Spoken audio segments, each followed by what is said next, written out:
સવારની ભાગદોડમાં રોજ નાસ્તામાં શું નવું નવું બનાવવું એ જો પ્રોબ્લેમ રહેતો હોય તો આજે આપણે એકદમ ઇન્સ્ટન્ટ બની જાય એવો નવો હાંડવો જે બાળકોથી લઈ મોટા ઘરમાં બધાને બહુ ભાવશે અને બનાવવામાં ખૂબ જ સરળ એવો છે. હેલો ફ્રેન્ડ્સ, તમારું સ્વાગત છે મારા કિચનમાં.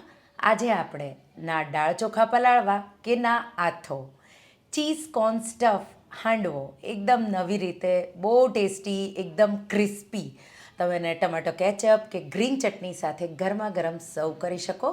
તો ચાલો બનાવીએ. જો તમને મારી રેસિપીઓ ગમતી હોય અને હજુ સુધી ચેનલને સબસ્ક્રાઈબ ન કર્યું હોય તો સબસ્ક્રાઈબ કરજો અને બાજુમાં આપેલી ઘંટી દબાવજો એટલે નવી નવી રેસિપીના નોટિફિકેશન આવે. આ રેસિપીથી તમે 4 થી 5 લોકો માટે આ હાંડવો બનાવી શકશો. વધારે સામગ્રીઓ જોવે તો ડબલ કે પછી ઓછું બનાવવું હોય તો ઓછી સામગ્રીઓ કરીને પણ બનાવી શકો. સૌથી પહેલાં બેટર માટે એક બોલમાં 1 કપ રવો ઉપમા શીરા માટે વાપરીએ એ જ મેં લીધો છે. એ જ કપ ભરી અડધો કપ જેટલો મેં બેસન લીધો અને એ જ કપ કે વાટકીના માપે અડધી વાટકી ભરી ખાટું દહીં લેવું જરૂરી છે અને એ જ વાટકી ભરી મેં પાણી લીધું છે. અહીંયા માપ 1 કપ રવો, અડધો કપ બેસન, અડધો કપ દહીં અને 1 કપ પાણી ઉમેરી સ્મૂધ એવું બેટર તમારે બનાવી લેવાનું છે. અહીંયા મેં 1 કપ ટોટલ પાણી વાપરી અને સ્મૂધ એવું બેટર બનાવી લીધું. બેટર એકદમ એકસરખું વિસ્ક કરી અને 5 મિનિટ જેવું એને રેસ્ટ થવા દઈશું. તો ત્યાં સુધીમાં આપણે બીજી તૈયારી કરી લઈશું. અહીંયા મેં દૂધી લીધી છે. અડધી દૂધી લેશું આપણે. 1 વાટકી ભરી અને દૂધીનું ખમણ જોશે. તો જે વાટકીથી મેં બેસન રવો લીધો એ જ વાટકી ભરી દૂધીનું છીણ આપણે રેડી કરી લઈશું. તો દૂધીની છાલ ઉતારી ખમણીના મદદથી ઝીણી ઝીણી દૂધીને ખમણી લઈશું. તો દૂધી મેં રેડી કરી લીધી. ત્યાં સુધીમાં આપણું બેટર છે એ ફૂલીને રેડી થઈ જશે. તો આ રીતે બેટર છે એ થીક થઈ ગયું. એમાં 1 ટેબલસ્પૂન આદુ મરચાંની પેસ્ટ, 1 કપ જેટલી ખમણેલી ઝીણી ખમણેલી દૂધી ઉમેરી દઈશું.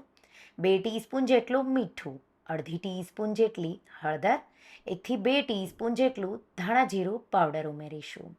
તો અહીંયા લાલ મરચું તમારે જો ઉમેરવું હોય તો ઉમેરી શકો. સાથે મેં 1 ટીસ્પૂન જેટલો ગોળ, તો દહીંની ખટાશ બેલેન્સ કરવા માટે થોડો અમથો આવતો જતો ગોળ કે પછી 1 ચપટી જેટલી ખાંડ પણ ઉમેરી શકો. મિક્સ કરી દઈશું એકદમ સારી રીતે અને પછી આ રીતે બેટરને તમારે 4-5 મિનિટ જેવું પાછું રેસ્ટ થવા દેવાનું. તો દૂધી પણ એકદમ એકસરખી બેટરમાં કમ્બાઈન થઈ જશે. તો એને પાછું આપણે એને ઢાંકી 5-1 મિનિટ જેવું પાછું રેસ્ટ થવા દઈશું. ત્યાં સુધીમાં આપણે સ્ટફિંગ બનાવી લઈશું. સ્ટફિંગ માટે એક બોલ લઈ લઈશું. એમાં આપણે ચીઝ, તો અહીંયા પ્રોસેસ ચીઝ ક્યુબ આવે એ 2 લેવાના છે, નહીં તો પછી હું અહીંયા થોડું મોઝરેલા અને 1 ચીઝ ક્યુબ આ રીતે ખમણીને લઈ લઈશ. તો પહેલાં મેં અહીંયા પ્રોસેસ ચીઝ આ રીતે ખમણીને લઈ લીધું. સાથે પનીર લેશું. 100 ગ્રામ જેટલું પનીર આ રીતે ખમણી લઈશું. લગભગ અડધો કપ જેટલું ખમણેલું પનીર, 1/4 કપ જેટલું આપણે પ્રોસેસ ચીઝ અને 1/4 કપ જેટલું મોઝરેલા ચીઝ. તો મોઝરેલા ચીઝ હોય તો જ ઉમેરવાનું, નહીં તો 2 પ્રોસેસ ચીઝના ક્યુબ પણ ઉમેરી શકો.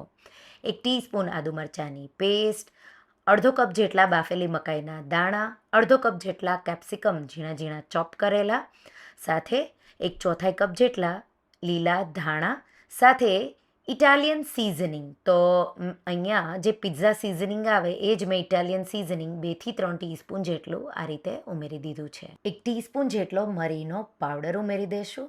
સાથે મીઠું સ્વાદ પ્રમાણે, તો અહીંયા અડધી ટીસ્પૂન જેટલું જ ઉમેરવાનું. ચીઝમાં પણ હોય તો સ્વાદ પ્રમાણે ઉમેરવાનું. મિક્સ કરી દઈશું એકદમ સારી રીતે. ચીલી ફ્લેક્સ પણ ઉમેરી શકો, પણ વધારે તીખું ન થઈ જાય એટલા માટે હું નથી ઉમેરી રહી. એકદમ એકસરખું વેલ કમ્બાઈન કરી લેવાનું. 1/4 કપ જેટલું મોઝરેલા ચીઝ ઉમેરીશું એટલે ચીઝી પુલ આઉટ જેવું થશે. ઓપ્શનલ છે. તો મેં અહીંયા 1/4 કપ 2 ચીઝ ઉમેર્યા છે. મિક્સ કરી દઈશું અને સ્ટફિંગ આપણું તૈયાર છે. હવે બેટરને રેસ્ટ થતાં ટોટલ 10 મિનિટ જેવું થઈ ગયું. એમાં 1 ટીસ્પૂન ઇનો ફ્રૂટ સોલ્ટ અને 2 ટીસ્પૂન જેટલું પાણી ઉમેરી એકદમ એકસરખું મિક્સ કરી લઈશું. બેટર આપણું રેડી છે. હવે નોનસ્ટિક પેન લઈ લઈશું અને એમાં 1 ટીસ્પૂનથી પણ થોડું ઓછું આ રીતે તેલ ઉમેરી દઈશું અને એને ગરમ કરીશું. હલકું ગરમ થાય એટલે 1 મોટી ચપટી જેટલી રાઈ રાઈને ફૂટવા દઈશું. રાઈ જેવી ફૂટવા લાગે એટલે આપણે એમાં 1 ટીસ્પૂનથી થોડા ઉપર સફેદ તલ આ રીતે છાંટી દઈશું અને ગેસની ફ્લેમ એકદમ લો જ રાખવાની છે અને બેટર છે એનું પાતળું લેયર ફેલાવવાનું છે. તો એનો આપણે ઓલરેડી ઉમેરેલો છે તો તમે 1 ચમચા જેટલું પણ બેટર ઉમેરશો તો પણ એ થીક થઈ જશે. તો આ રીતે 1 ચમચા જેટલું બેટર મેં ફેલાવી દીધું. ઢાંકી લો ફ્લેમ પર 2 મિનિટ જેવું થવા દેવાનું છે. તો પાતળો હાંડવો હોય એટલે એને થતાં બિલકુલ વાર નહીં લાગે. હવે આપણે તાવીથાના મદદથી એની સાઈડ છે એ આ રીતે ચેન્જ કરી લઈશું અને એ સાઈડથી પણ 2 મિનિટ જેવું ઢાંકીને થવા દઈશું. જરૂર લાગે તો સાઈડમાં તમે તેલ પણ ઉમેરી શકો. તો આ રીતે હું એને ઢાંકીને થવા દઈ રહી છું. 2 મિનિટ પછી તમે આ રીતે એની સાઈડ ચેન્જ કરશો એટલે બીજી સાઈડથી પણ એકદમ પરફેક્ટ એવું કૂક થઈ જશે. હવે એક પુડલા જેવો આપણે હાંડવો રેડી કર્યો. હવે એ જ રીતે બીજો પણ રેડી કરી લઈશું. થોડું અમથું તેલ, થોડી રાઈ, થોડા તલ આ રીતે હલકું ક્રિસ્પી થઈ જાય ને રાઈ ફૂટવા લાગે એટલે તમારે 1 ચમચા જેટલું બેટર આ રીતે ફેલાવી દેવાનું છે અને ઢાંકી લો ફ્લેમ પર 2 મિનિટ જેવું થવા દેવાનું છે. તો 2 મિનિટ જેવું મેં થવા દીધું. હવે જો તમારે આ રીતે 2 પુડલા ન બનાવવા હોય તો ઉપરથી આ રીતે હલકું ડ્રાય થાય એટલે તમારે સ્ટફિંગ એના પર જ લગાવી દેવાનું છે. તો અહીંયા સ્ટફિંગ તમારે મૂકી દેવાનું અને એના પર પાતળું લેયર બેટરનું ફેલાવવાનું. એ રીતે પણ સ્ટફ હાંડવો તમે બનાવી શકો. તો આ રીતે બીજી સાઈડથી પણ 2 મિનિટ જેવું મેં એને થવા દીધું. હલકો એનો કલર આ રીતે ચેન્જ થશે. તેલની જરૂર લાગે એટલું તમારે તેલ વાપરતા જવાનું છે. અહીંયા નોનસ્ટિકમાં બહુ ઓછું જોવે એટલા માટે હું નથી ઉમેરી રહી.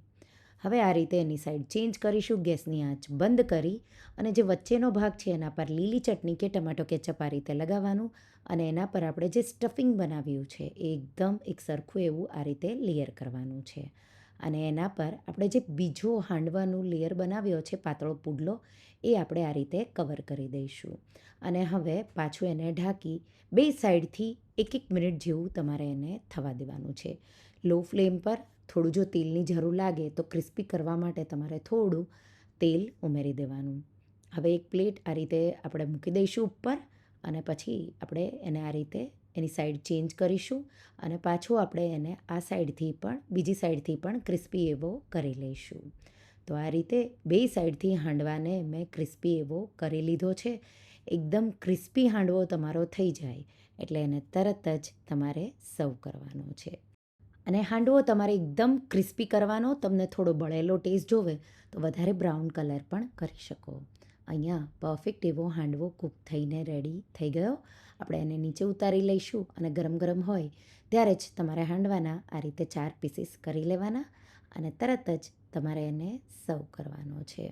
બહુ ટેસ્ટી, ખૂબ સિમ્પલ એવો આ હાંડવો તમે સવારના નાસ્તામાં, ડિનરમાં કે લંચમાં કે ઇવન બાળકોને ટિફિનમાં પણ આપી શકો એટલો ટેસ્ટી એવો લાગે છે.